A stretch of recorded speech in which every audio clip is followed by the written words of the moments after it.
हा बरोबर आहे. आपण 20 तारखेला महानगरपालिका च्या बरोबरती मोठ्या प्रमाणामध्ये अतिक्रमणाची काढली होती. त्याच्यानंतर माननीय उच्च न्यायालयाचा आदेश देखील प्राप्त झालेला होता. त्या अनुषंगाने जे निवासस्थान आहेत त्यांना काही कालावधी दिलेला आहे.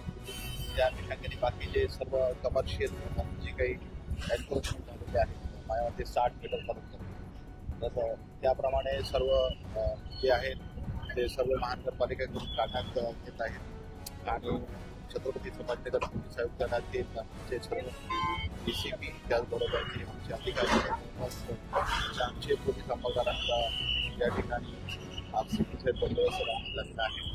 आणि आम्ही या अंतमध्ये जालना रोडचं संपूर्ण अतिक्रमण जे आहे महानगरपालिकांच्या अतिक्रमण पथकाचे त्यांच्या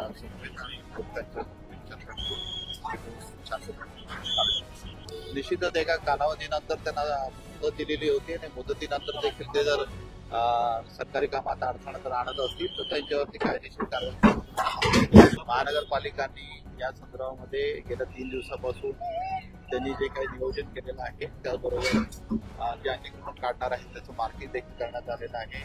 पोलीस आणि महानगरपालिका प्रशासन यांच्या समवेत हे निश्चितच सगळी अतिक्रमण काढली.